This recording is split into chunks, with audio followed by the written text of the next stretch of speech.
നിങ്ങളുടെ ഇഷ്ട പരമ്പരകൾ എക്സ്ക്ലൂസീവായി സൺ നെക്സ്റ്റ് ആപ്പിലൂടെ തികച്ചും ഫ്രീ ആയി ഇപ്പോഴേ ആപ്പ് ഡൗൺലോഡ് ചെയ്യൂ.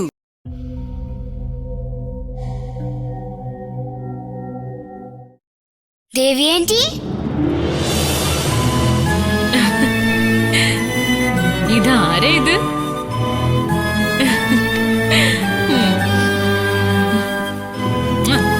മോളിതെങ്ങനെ വന്ന്?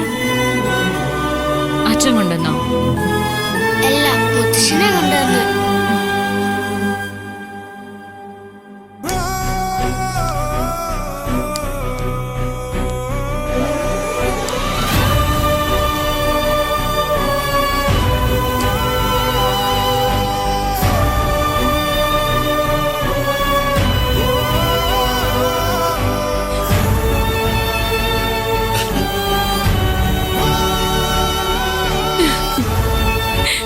എന്റെ ഈശ്വര, ഞാനിത് എന്തായി കാണുന്നേ?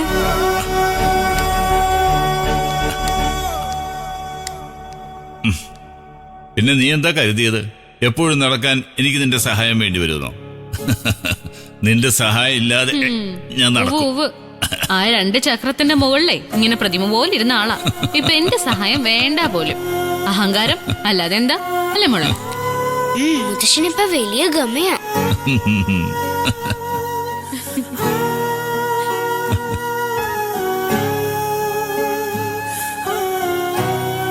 ഓ, അത്ര വലിയ പരിക്കൊന്നുമില്ല. നിന്റെ നാക്കിന്റെ നീളം വെച്ച് ഇത്രയൊന്നും പരിക്ക് കിട്ടിയാ പോരാ. അയ്യടാ, ഒരു മനസ്സിലിരിപ്പ് കണ്ടില്ലേ? ഇത് നല്ല ഒന്നാന്തരം കുശുമ്പ. അല്ല, ഞാൻ എന്റെ കാര്യം ഓർത്തിട്ട് പറഞ്ഞതാ.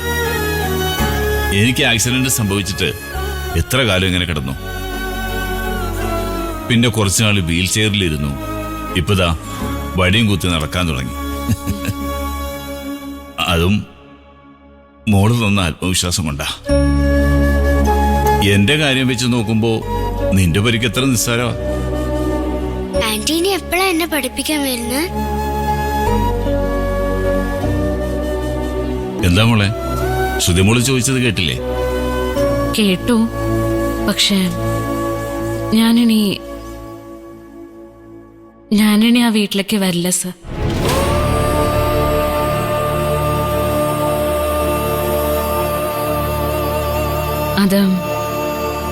അത് ശരിയാവില്ല. ഞാൻ ഈ കാര്യങ്ങളൊക്കെ കുറച്ചുകൂടി ഒന്ന് ശ്രദ്ധിക്കണമായിരുന്നു എന്ന് ഇപ്പൊ തോന്നുന്നുണ്ട്. അപ്പൊ ആന്റി എന്നെ ഒരിക്കലും പഠിപ്പിക്കാൻ വരില്ല? മോളെ പഠിപ്പിക്കാൻ നമുക്ക് വേറെ നല്ല ടീച്ചർമാരെ ഏർപ്പാടാക്കാം. വേണ്ട, വേറെ ആരും എന്നെ പഠിപ്പിക്കണ്ട.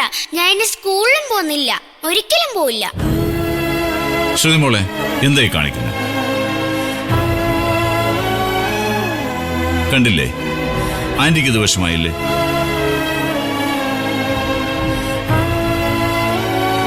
മോളെ, എന്നോട് മിണ്ടണ്ട, ഞാൻ പിണങ്ങി.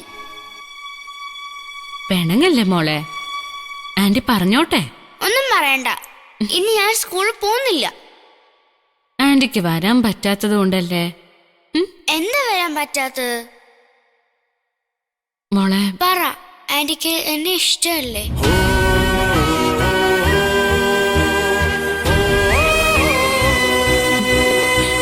ആരാ പറഞ്ഞ ആന്റിക്ക് മോളെ ഇഷ്ടമല്ലാന്ന്? ആന്റിക്ക് മോളെ ഒരുപാട് ഇഷ്ടം.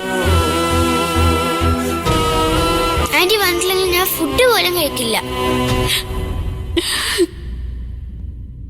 സമ്മതിക്കും മോളെ, ഇല്ലെങ്കിൽ ഇവള് നിരാഹാരം കിടക്കും, പിന്നെ കരച്ചിലാവും. പനിയും ശ്വാസമുട്ടലും ഒക്കെ വരും.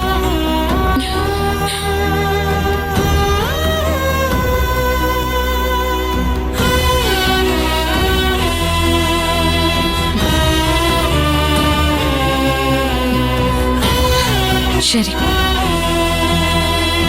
ആന്റി വരാം. Thank you aunty. കണ്ടില്ലേ മോളെ അവളുടെ സന്തോഷം? മറ്റൊന്നും കൊണ്ടല്ല സർ. ഞാൻ മോളെ പഠിപ്പിക്കാൻ വരുന്നത് അക്ഷര മാഡത്തിന് ഇഷ്ടമല്ല. ഇപ്പൊ തന്നെ അവർക്കിടയിൽ എന്തൊക്കെയോ പ്രശ്നങ്ങളുണ്ട്. ഞാനായിട്ടത് വലുതാക്കുന്ന എന്തിനാ? ദൈവത്തിന് തുല്യമായിട്ടാ ഞാൻ നിരഞ്ജൻ ഡോക്ടറെ കാണുന്നത്. അദ്ദേഹത്തിന്റെ ജീവിതത്തില് ഞാൻ കാരണം ഒരു കുഴപ്പവും സംഭവിക്കരുത്. മോള് വന്നാലും വന്നില്ലേലും അവരുടെ ജീവിതത്തിൽ സംഭവിക്കാനുള്ളതൊക്കെ സംഭവിക്കും. അതുമാത്രമല്ല, ജീവിതത്തിൽ ഇങ്ങനെ വെല്ലുവിളികൾ ഉണ്ടാകുമ്പോൾ മാത്രമേ നമുക്ക് മുന്നോട്ട് പോകാൻ കൂടുതൽ കരുത്ത് കിട്ടൂ. അനുഭവങ്ങളാണ് ജീവിതത്തിന്റെ പാഠം, അത് മറക്കണ്ട. ആ പാഠം ഞാനിപ്പോ പഠിച്ചുകൊണ്ടിരിക്കുക. കണ്ടില്ലേ, ഞാൻ എല്ലാരെയും സ്നേഹിക്കാൻ ശ്രമിക്കുക. എന്നിട്ട് എനിക്ക് കിട്ടിയതോ എന്റെ സുധേട്ടന് ദൈവം കൊണ്ടുപോയി. ഇപ്പത് ആകെ ഉണ്ടായിരുന്ന പണവും പോയി. ഞാനിവിടെ ആശുപത്രി കിടക്കലുമായി.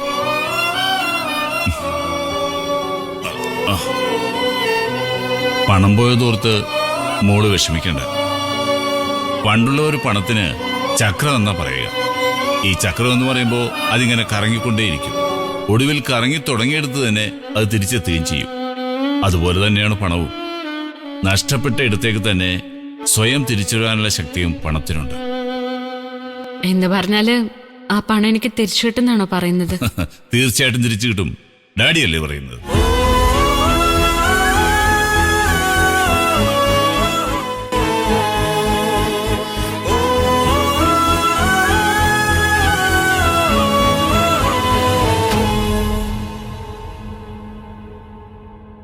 എന്താ മോളെ കണ്ണു നിറയുന്നത്?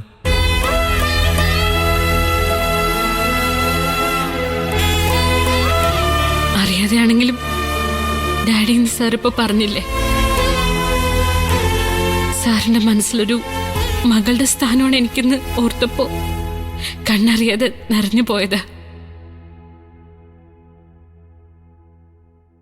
എന്താ മോളെ സംശയം? നിനക്ക് എന്റെ മനസ്സിൽ ഒരു മകളുടെ സ്ഥാനം തന്നെയാ. അതിന് യാതൊരു സംശയവും വേണ്ട.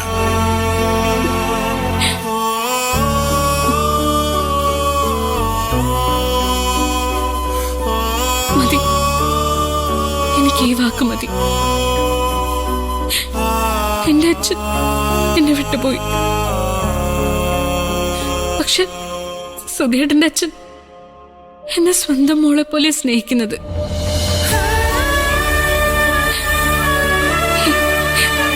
ഇപ്പൊ സാർ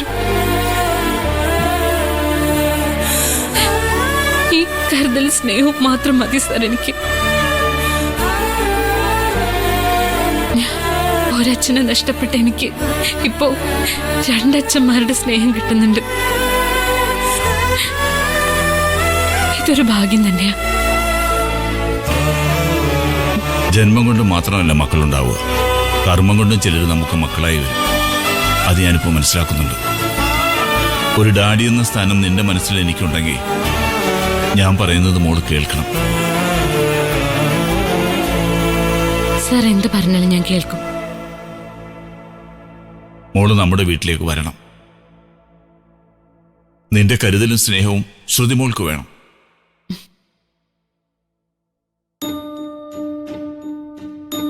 വരാം സാർ, ഞാൻ വരാം.